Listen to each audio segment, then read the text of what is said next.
In November 2019, Shane Dawson and Jeffree Star released the Conspiracy Collection. It sold out in 30 minutes. 35 million in sales from a single makeup drop. Shane Dawson's cut was approximately $10 million. He had never made a makeup product in his life before that collaboration. He was a filmmaker and comedian who had spent a decade building one of the most emotionally intimate audiences on YouTube. And then, 7 months later, in June 2020, he lost almost everything he had built. Not because of the makeup, not because of Jeffree. Because of videos he had made years earlier that resurfaced in the worst possible moment, at the height of a cultural reckoning that had no patience for the kind of content he had once built his career on. This is the Shane Dawson story. And the most interesting part of it is not the rise or the cancellation. It is what the whole arc reveals about the specific kind of audience he built, why it made him rich, and why it made him vulnerable in a way that most creators never were. Shane Lee Yaw was born July 19, 1988 in Long Beach, California. His childhood was difficult in ways he has talked about extensively on camera. His father was an alcoholic who left the family when Shane was young. His mother struggled financially. He was overweight as a kid and bullied for it. He has described spending much of his childhood feeling like an outsider, like someone who did not fit into any of the categories available to him, and finding escape in movies, comedy, and eventually in performing. He started his YouTube channel in 2008 at age 19. The early content was sketch comedy and character work. He played multiple characters, including a valley girl named Shanae and a parody of various celebrities. The comedy was crude, offensive by current standards, and extremely popular with the late 2000s YouTube audience, which had no established norms yet and rewarded whatever was most outrageous. He built an audience fast. By 2010, he had over 1 million subscribers, which at the time made him one of the most followed creators on the platform. But here is what separated Shane from most of the other early YouTube stars. He shifted.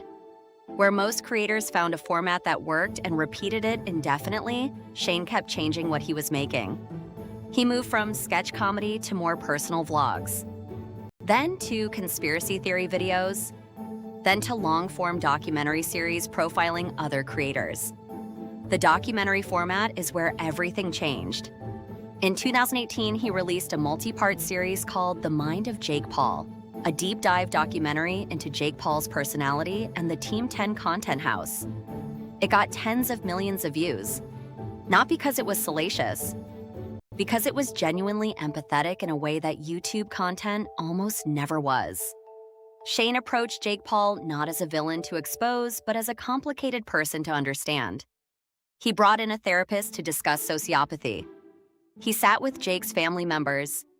He showed the audience a version of a controversial creator that was human and confused and struggling rather than simply cartoonishly bad. The audience responded not just by watching, but by feeling something. That emotional quality, the sense that Shane genuinely cared about the people he was documenting and wanted the audience to care too, was the specific thing he built that no other creator was doing at that scale. Then came the Jeffree Star series. The Beautiful World of Jeffree Star, released in late 2019, was a 5-part documentary following Jeffree through his daily life and eventually through the development of the Conspiracy Collection.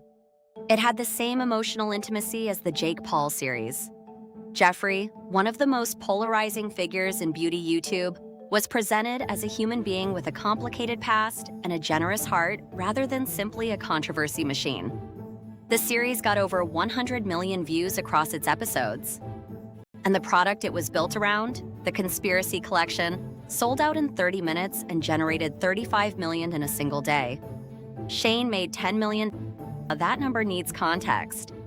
YouTube AdSense revenue for a channel with 20 million subscribers, even a very successful one, typically generates somewhere between 3 and 7 million a year. Shane made 10 million in a single weekend from one product collaboration. The documentary was the advertisement. The advertisement was the content. The audience bought the product because they had spent 5 episodes emotionally investing in the process of making it. It was the same mechanism Mr. Beast would later scale into a billion-dollar business. Make the content. Build the trust. Sell the product through the content. The audience buys because they feel connected to the person selling, not because they saw a banner ad. Shane just did it first, in beauty on a smaller scale. Then June 2020 arrived.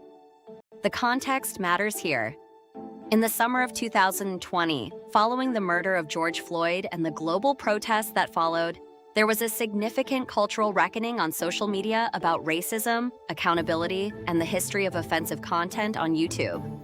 Multiple creators were being called to account for old videos. Shane's old videos were among the worst on the platform by contemporary standards. Blackface characters, racist jokes, a clip that circulated of him making a deeply inappropriate comment about a then underage Willow Smith, sexual humor involving minors in other contexts, content that he had made a decade earlier during a period when YouTube had no community standards and the platform rewarded shock value that was now being held up against 2020's cultural standards. He posted a 20-minute apology video. He called his old content disgusting. He said he was horrified by who he had been. YouTube demonetized his channel. Morphe, the same makeup retailer that would later drop Jeffree Star, pulled his products from their shelves. His collaborators distanced themselves. The emotional intimacy that had made his audience so loyal cut both ways in this moment. People who had let him into their emotional lives felt the betrayal personally. The audience that had trusted him specifically because he seemed genuine. Discovering that the genuine person had made this content felt like finding out something terrible about a friend rather than about a stranger. The parasocial relationship that had made him rich was also the thing that made the cancellations so thorough. He went quiet, almost entirely. For most of 2020, 2021, and 22, he posted almost nothing. He and his then fiancée, Ryland Adams, moved from Los Angeles to a farmhouse in Colorado. They got married in 2023. In December 2023, they welcomed twin boys born a month premature. Shane documented the experience, including the fear of the premature birth and the early weeks in the NICU, and shared it with his remaining audience. The response was significant. Not tens of millions of views, but genuine emotional engagement from the people who had stayed. He has been slowly, quietly posting since then. Not the documentary series format, not the Jeffree Star scale collaborations. Smaller things, personal things. The audience he has now is much smaller than the audience he had in 2019. He has around 19 million subscribers on his main channel, but the active viewership is a fraction of what it was. The documentary format that made him famous has not come back in full. The beauty industry deals are gone. Morphe collapsed entirely in 2023 when it filed for bankruptcy, which meant his products would have been unavailable even if the relationship had survived. The Jeffree Star collab products that did not sell through before the cancellation ended up discounted at outlet stores, which was its own kind of coda to the whole saga. Now, here is what the Shane Dawson story actually tells you about the creator economy. The audience he built was the most valuable kind of YouTube audience that existed at that moment. Not the biggest, not the most consistent, the most emotionally engaged. People who watched Shane Dawson's documentaries were not passive consumers. They were participants. They cried at the endings. They argued in the comments about whether his subjects deserved his empathy. They bought the conspiracy collection not because they needed an eyeshadow palette, but because buying it felt like being part of something they had watched happen over 5 episodes. That level of emotional engagement is extremely rare and extremely monetizable. It is also extremely fragile, because the same depth of feeling that makes an audience buy your products is the same depth of feeling that makes them feel genuinely betrayed when they discover something that conflicts with the version of you they thought they knew. Shallow audiences scroll past controversies. Deep audiences leave when they find out something that changes the story they had been telling themselves about who you were. Shane built the deepest audience on YouTube. And when 2020 arrived, that depth became the thing that made the loss so complete. He is still there, posting occasionally, living in Colorado, raising twins, making videos about haunted places and conspiracy theories for the audience that stayed. Whether the full Shane Dawson comes back is something only he knows. But the business story of what he built and what he lost is one of the clearest examples in creator history of what emotional capital is worth, how fast you can accumulate it, and how completely it can disappear when the foundation it was built on turns out to have a crack in it. Rise and ruin. Every time.